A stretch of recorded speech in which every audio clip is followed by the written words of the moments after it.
So, do you think one Rajnikanth can create another one Rajnikanth? It's not feasible, right? Okay, let me put this very differently. Do you think one robot of Rajnikanth can create another robot of Rajnikanth? It's possible, right? We have seen in a movie called Robot, right? So, one robot can create another robot. How it is? Let's get into the video. Welcome to the today's video. Mission images is something more important and it's essential and it should be known by everyone. Mission images is something, it's kind of a template, and then you can automate a lot of things in but single by using a single template. Images can get shared to anyone and anywhere, and they can build it with by using your image. Images something should be known, as I told earlier, and why it is important and how it can be used, and these things that we are going to see on this video. So mission images it names very differently on each cloud providers. For example, if you go for an Amazon, it names as AMI, and if you go for the Google Cloud, it named as a Google Cloud image. If you go for an Azure, it says as an Azure image. Let's talk about what is there in the Amazon. Okay, so AMI it's named as an Amazon, so it's named as Amazon Mission Image. Amazon Mission Image is the image format used by Amazon Web Services for creating an EC2 instances. And AMI includes information required, launch instance, what kind of configuration, what's the kind of OS it has to be, what's an application and application servers, what kind of application that you can deploy. It's Tomcat, Node.js, Java, or npm or whatever it may be, right? And images can be created from scratch based on the existing instance. So once you created one EC2 instance and you installed all your softwares and OS libraries and all your required packages, agents, and everything, and by using that particular EC2 instance, you can create an AMI, and they can be shared with other AWS users, other AWS accounts, other it can be shared as a public or it can be shared as a private. This is there in Amazon, and let's see what's there in the Google Cloud.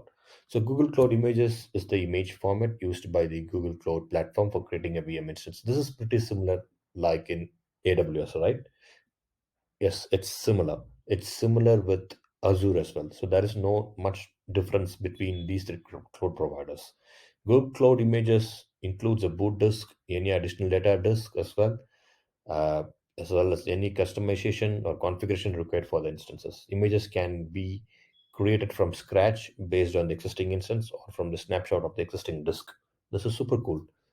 This is pretty same as AMI, which is Google Cloud Images also has the same kind of feature.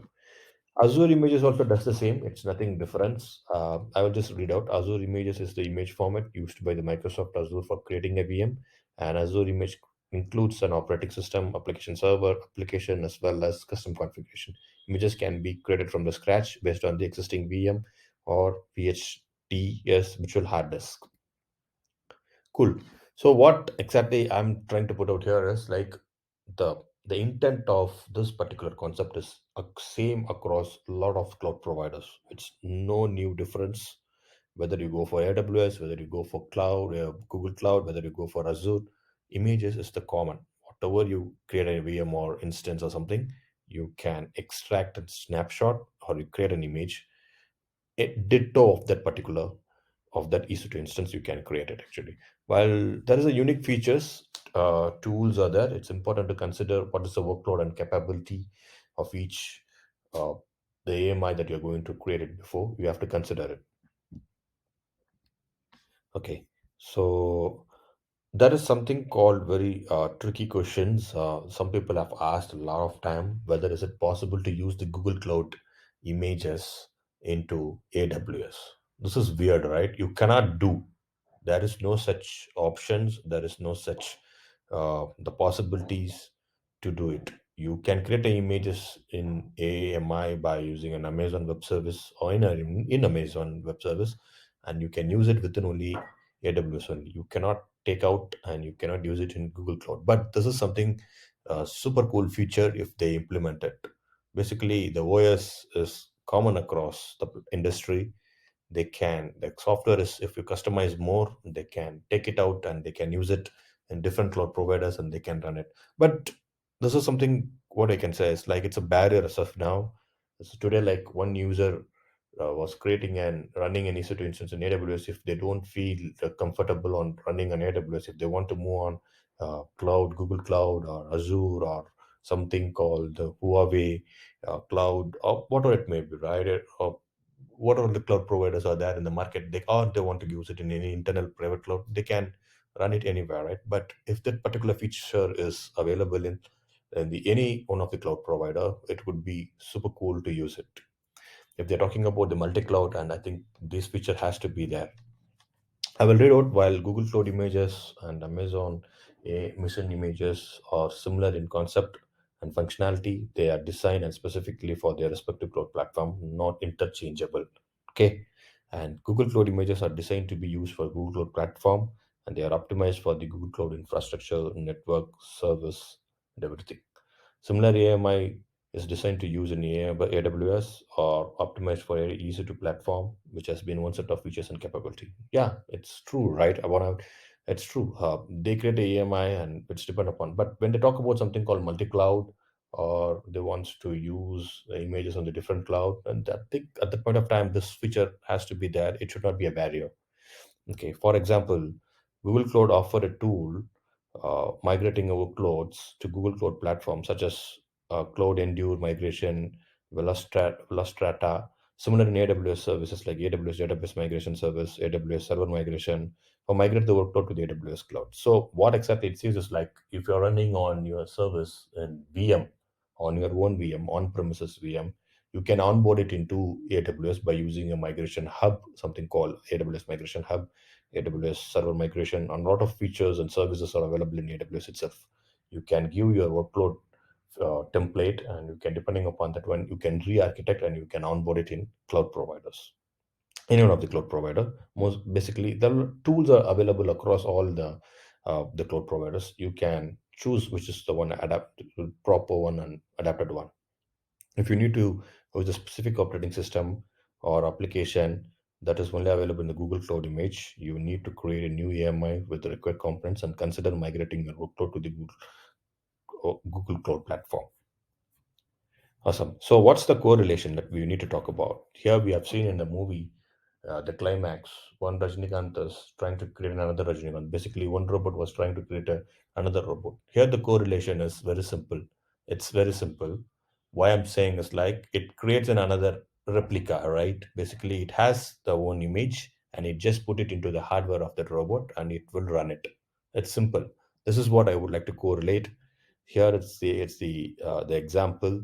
If you still are not able to grab it, you can consider this particular example as one of the known factor.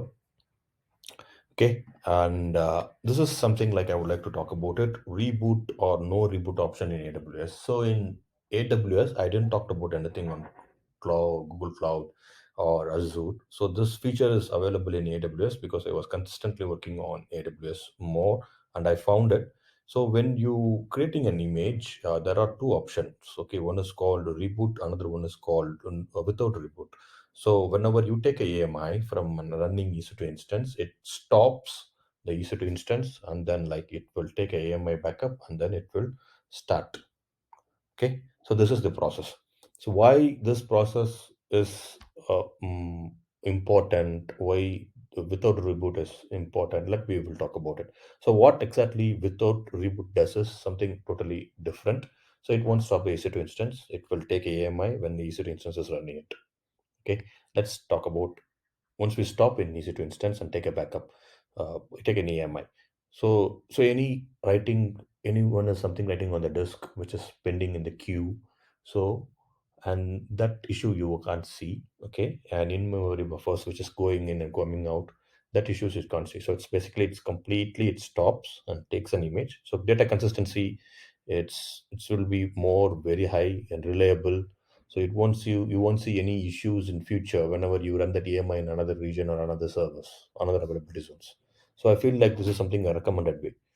Without doing a reboot, this creates a lot of issue. Sometimes something heavy thing which was writing on your disk At the point of time, the AMI may take long time, and the particular AMI it won't be consistent, and due to that, it will create a lot of issues in future as well. So that is what it says. When you choose this option, instance is not rebooted during an AMI creation process. This option can be useful if you need to create AMI quickly and don't want to interrupt the operation of the instance or application running it. However, it can result in an AMI that is not fully consistent or that includes a stale data. That is what it's saying actually. So it's depending upon your requirement, which one you want to choose it, and you can choose it. Okay, this is what I would like to talk about today. So if you like this video, you can like it, you can subscribe it, and you can share it with other people so that it will be helpful for you. So this correlating part of today is Rajnikanth. Thank you so much. We'll see you on another video.